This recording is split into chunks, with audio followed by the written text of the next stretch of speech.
La semana pasada fue el Día Internacional contra la Explotación y el Tráfico de las Mujeres. Este día se conmemora desde el año 1913 y fíjense este dato curioso. Se conmemora a partir de la promulgación de la primera norma legal en el mundo contra la prostitución infantil. Estamos hablando de la trata de personas. La trata de personas es un delito de criminalidad organizada y una violación de los derechos humanos. ¿De qué hablamos cuando hablamos de trata de personas? Según la Organización Internacional del Trabajo, cerca de 21 millones de personas en el mundo son víctimas de trabajo forzoso, que incluye también a las víctimas de trata con fin de explotación sexual. La realidad es que todos los países del mundo presentan algún tipo de vinculación con la trata de personas. Me refiero a países que pueden ser origen de personas que son captadas con el fin de trata, de tránsito o de destino final de las víctimas.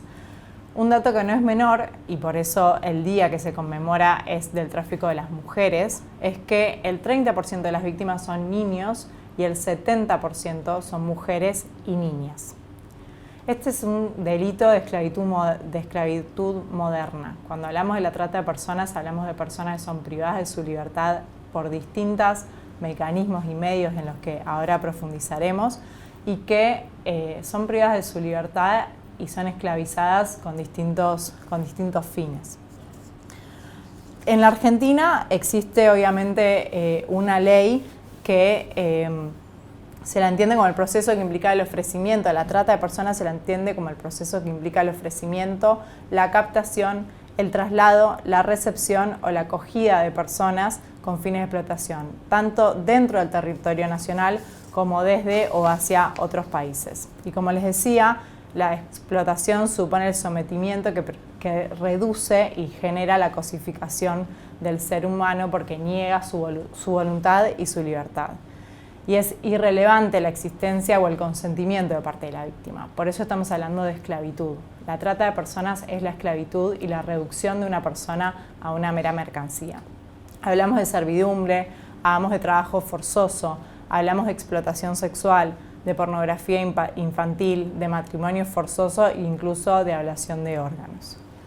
La situación donde pueden darse distintos casos de trata y es muy importante reconocerlos e identificarlos para justamente hacer el primer trabajo de combate contra la trata, que nos referimos a la prevención de la trata de personas, que se da muchas veces por ofertas de empleo, en donde a las personas se les acerca, obviamente, personas con necesidad de trabajar y muchas veces en entornos muy vulnerables, se les acerca una persona, se les ofrece un empleo que muchas veces implica el traslado del lugar donde esa persona se encuentra y se les promete un trabajo, una vivienda, un alto sueldo y muchas veces las personas en ese devenir terminan cayendo en las redes de trata. Con lo cual, ofertas de trabajo, ofertas de traslados gratuitos son muchos de los casos en los que es necesario buscar información y cerciorarse que a donde uno se está dirigiendo efectivamente es un lugar donde se le ofrece un trabajo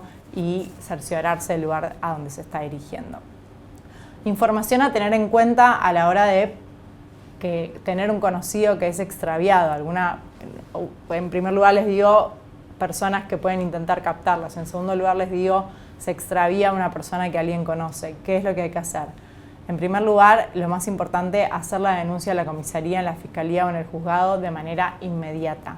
Nadie puede prohibir que ustedes se acerquen y que frente a una situación de extravío de personas no se haga la denuncia de forma inmediata. No tiene que pasar ni 48 horas, ni ningún plazo para que se les tome la denuncia y nadie puede negarse a que se les haga la denuncia. Obviamente en ese marco aportar la mayor cantidad de datos posibles, fisonomía, ropa de las personas, acompañar con fotografías y autorización para su difusión, aportar información de contacto.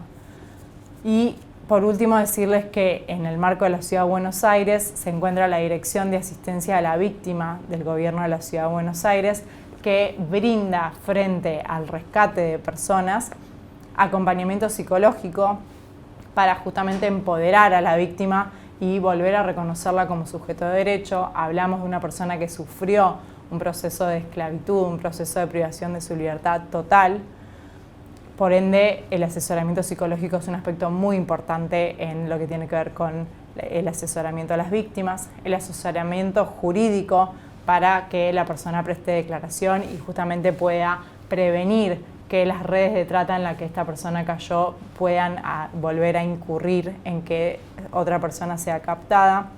Y por último, pero no menos importante, que es un aspecto central y fundamental cuando hablamos de personas que fueron víctimas de trata, nos referimos a la asistencia social, a la necesidad de brindar una asistencia que justamente facilite y permita la reconstrucción del proyecto de vida de esta persona. Y en este caso, obviamente, porque estamos hablando de un delito y de un delito hartamente organizado, nos referimos a la posibilidad de tener alojamiento en condiciones de seguridad y que si esa persona, como les decía al principio, sufrió un traslado de su país de origen o de su provincia de origen para ser captada en esta red, se la pueda restituir si la víctima así lo desea, y también llevar adelante programas de inserción social y laboral, como el desarrollo de emprendimientos o cualquier otra forma de integración laboral. La verdad es que la trata de personas es una problemática muy grave. Es un delito que tiene distintas acepciones y que muchas veces las personas que están involucradas provienen de distintos lugares, pero como siempre se dice en el marco de esta discusión, sin clientes no hay trata. Así que cada vez que consumas prostitución, cada vez que consumas ropa o cualquier producto del cual no sepas el origen, sabe que del otro lado puede estar tu hermana, puede estar tu hija, puede estar tu sobrina, puede estar tu nieta, cualquier persona que puede ser víctima de la trata. Nadie está exento a ser víctima de trata, así que sin clientes no hay trata.